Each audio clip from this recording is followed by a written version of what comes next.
तस्वीरें आ गई हैं। प्रधानमंत्री नरेंद्र मोदी इस वक्त आपको इन तस्वीरों में नजर आ रहे हैं। थोड़ी देर में जो उनका एक छोटा सा संबोधन मीडिया के लिए होता है, जनता के लिए होता है, यहां से वो अपना संबोधन देंगे। साथियों, ये सत्र मौसम से तो जुड़ा हुआ है। अब दिल्ली में भी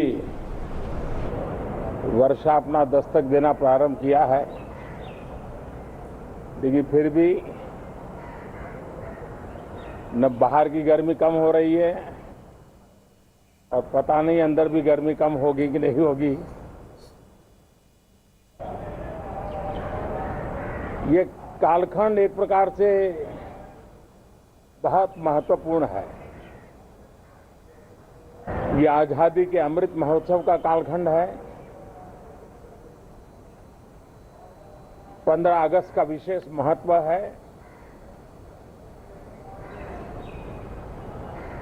और आने वाले 25 साल के लिए देश जब शताब्दी मनाएगा तो हमारी 25 साल की यात्रा कैसी रहे, हम कितनी तेज गति से चले,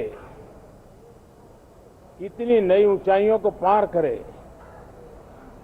इसके संकल्प लेने का एक कालखंड है और उन संकल्पों के प्रति समर्पित होकर के देश को दिशा देना, सदन देश का नेतृत्व करे,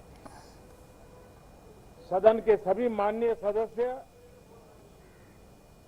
राष्ट्र में नई ऊर्जा भरने के लिए निमित्त बने, उस अर्थ में ये सत्र भी बहुत महत्वपूर्ण है। ये सत्र इसलिए भी महत्वपूर्ण है कि इसी समय राष्ट्रपति पद और उपराष्ट्रपति पद के चुनाव हो रहे हैं। आज मतदान भी हो रहा है और इसी कालखंड में देश को नए राष्ट्रपति, नए उपराष्ट्रपति, उनका मार्गदर्शन प्रारंभ होगा। हम हमेशा सदन को संवाद का एक सक्षम माध्यम मानते हैं, तीर्थ क्षेत्र मानते हैं, जहां खुले मन से संवाद हो, जरूरत पड़े तो वाद विवाद हो, आलोचना भी हो, बहुत उत्तम प्रकार का एनालिसिस करके चीजों का बारीकियों से विश्लेषण हो, ताकि नीति और निर्णयों में बहुत ही सकारात्मक योगदान हो सके। मैं सभी आदरणीय सांसदों से यही आग्रह करूंगा कि गहन चिंतन, गहन चर्चा, उत्तम चर्चा और सदन को हम जितना ज्यादा प्रोडक्टिव बना सके, सदन को जितना ज्यादा फ्रूटफुल बना सके, उसलिए सबका सहयोग हो और सबके प्रयास से ही लोकतंत्र चलता है, सबके प्रयास से ही सदन चलता है, सबके प्रयास से ही सदन उत्तम निर्णय करता है। और इसलिए सदन की गरिमा बढ़ाने के लिए भी हम सब अपने कर्तव्यों का निर्वाह करते हुए इस सत्र का राष्ट्रहित में सर्वाधिक उपयोग करें और हर पल याद रखें कि आजादी के लिए जिन्होंने अपनी जवानी खपा दी, अपना जीवन खपा दिया, जिंदगी जेलों में काटी, कुछ ने शहादत स्वीकार की, उनके सपनों को ध्यान में रखते हुए और जब 15 अगस्त सामने है तब सदन का सर्वाधिक सकारात्मक उपयोग हो, यही मेरी सबसे प्रार्थना है।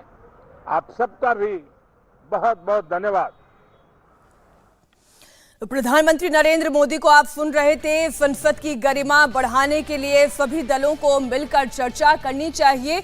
उन्होंने मौसम का जिक्र किया। उन्होंने कहा दिल्ली तक तो बारिश पहुंच गई है, बाहर गर्मी भी कम हुई है, लेकिन पता नहीं संसद के अंदर गर्मी कम होगी या नहीं।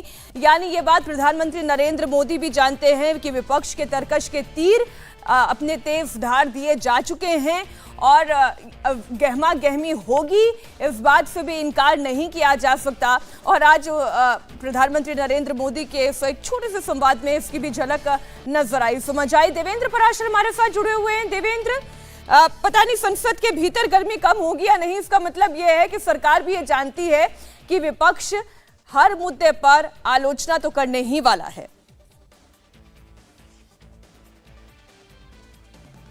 देवेंद्र, क्या आप तक मेरी आवाज को लेके कि क्या कुछ वो एक्सपेक्ट कर रहे हैं, तो उनका ये मानना था कि उन्हें जो फिलर्स मिल रहे हैं ऐसा लग रहा है कि बहुत ज़्यादा हंगामेदार होगा। और ऐसा होने की बहुत सारी वजह भी हैं। जैसे आप मुद्दों की ही बात कर लें तो कल जिस प्रकार की बैठक हुई थी उसमें अपोजिशन के लोगों ने कम से कम 20-22 मुद्दे ऐसे उठाए। हालांकि सरकार हमेशा इस बात को कहती है और इस बार भी सरकार की तरफ से आश्वासन दिया गया कि वो हर एक मुद्दे पर चर्चा करने को तैयार हैं, लेकिन पहली रार इस बात को लेकर छिड़ती है कि वो चर्चा किस दिन हो, सबसे पहले हो। दूसरी रार इस बात को लेकर छिड़ती है कि किस नियम के तहत हो। तो ये सारी चीज़ें बेसिकली पॉइंट ऑफ फ्रिक्शन ढूंढने की कोशिश की जाती है, ताकि विपक्ष की कोशिश ये होती है कि देश में ये मैसेज जाए कि वो इस मुद्दे को लेकर बहुत ज़्यादा आक्रामक है। मुद्दों की बात करें तो जैसे अग्निपथ योजना की बात कर लें, महंगाई की बात कर लें, बेरोजगारी की बात कर लें, देश का माहौल खराब होने की बात करें, राज्य की सरकारों या को स्थिर करने के लिए ईडी सीबीआई का दुरुपयोग जैसे आरोपों की बात कर लें, ये तमाम मसले ऐसे हैं जिनके सहारे विपक्ष अपनी पूरी तैयारी कर चुका है कि इस मानसून सत्र में वो ज़बरदस्त तूफान लेकर आए संसद भवन के भीतर। और वहाँ पर सरकार के सामने एक बड़ा चैलेंजेज होगा कि जिन 32 बिल को वो अपेक्षा रखते हैं कि इन 32 बिल को इस सत्र में पास करा सकें, उनमें से कितने और ज़्यादा से ज़्यादा वो पास करा पाएंगे।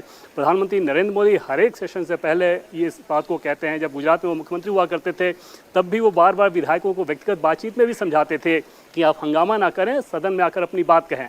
लेकिन उसका कोई बहुत ज़्यादा असर हमने अब तक तो यहाँ पे देखा नहीं। और उस लिहाज से आप तय मान सकती हैं कि इस बार का भी जो मानसून सेशन होगा बहुत ज़ोरदार होने वाला है। आज से जब शुरुआत उसकी होगी और हंगामा बहुत ज़्यादा होना है। देखना होगा कि सरकार हैंडल कैसे करती है, सरकार के फ्लोर मैनेजर किस प्रकार से हैंडल करते हैं इसे, ताकि ज़्यादा से ज़्यादा विधायी कार्य हो सकें। इंडिया टीवी हर वक्त हर जगह डाउनलोड करने के लिए सर्च करें India TV news Google play store या ऐप स्टोर पर।